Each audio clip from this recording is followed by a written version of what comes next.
主席，本人與經民聯嘅同事都支持通過《2025年道路交通網約車服務條例草案》。首先，我必須讚揚本屆特區政府敢於迎難而上，正視並且着手處理網約車服務呢個困擾香港社會近10年嘅議題。香港自2014年起就出現首個網約車平台，如果法例係未有相應嘅規管，導致多年來係存在法律灰色地帶，網約車嘅合法性、平台責任、車輛安全、保險責任及司機質素等均缺乏清晰嘅規範，令到市民、從業員及整個交通服務行業都無所適從。過去我個人從來唔敢喺香港使用網約車服務，原因好簡單，我同埋廣大市民一樣，雖然有個人化點對點交通服務嘅需求，但係就冇辦法判斷前來接載我嘅私家車是否合法營運，佢嘅第三者保險是否有效等等。萬一發生意外，後果係不堪設想。作為立法會議員我更加唔能夠冒呢個風險。然而，我個人嘅選擇唔代表社會冇呢個需求。事實上，喺全球許多嘅大城市，包括內地，網約車與的士係並存互補，發展得相當成熟。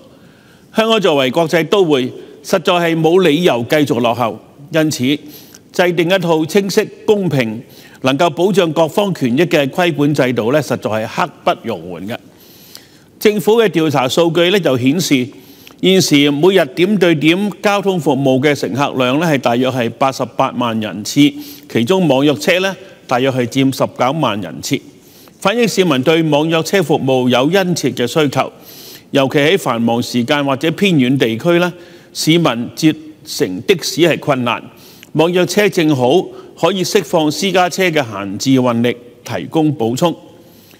本港嘅運輸政策一直係以公共交通為本，鐵路為骨幹，巴士為主要路面工具，的士、小巴就擔當重要嘅輔助角色。引入網約車規管並非係要否定現行嘅體系，而係要將佢視為公共交通服務嘅新組成部分，讓佢喺適當嘅規管框架內健康有序咁樣發展。目標係保障乘客安全同埋權益嘅大前提下，為市民提供更多元化嘅出行選擇，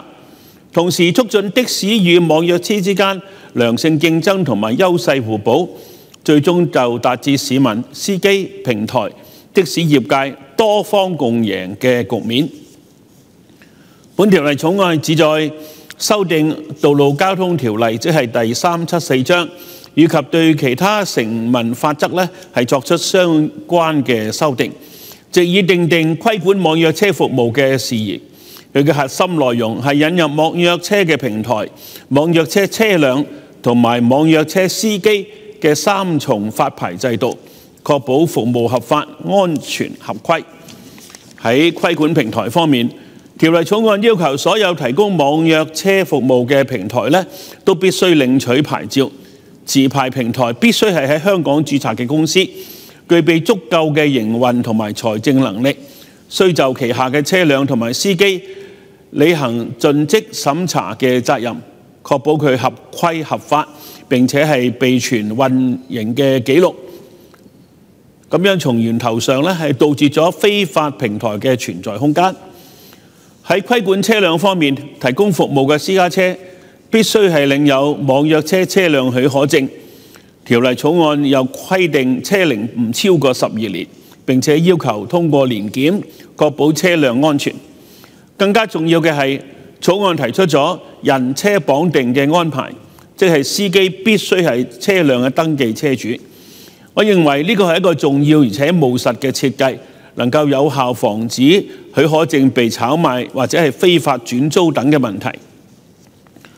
喺規管司機方面，條例草案規定司機必須持有網約車車輛駕駛許可證，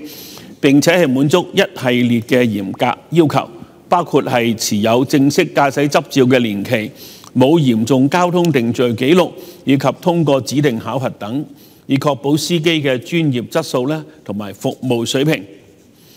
同時，條例草案亦都強化咗對非法出租或者係非法出租或者係取酬載客活動嘅執法同埋罰則，包括係扣押車輛及即時暫停車牌。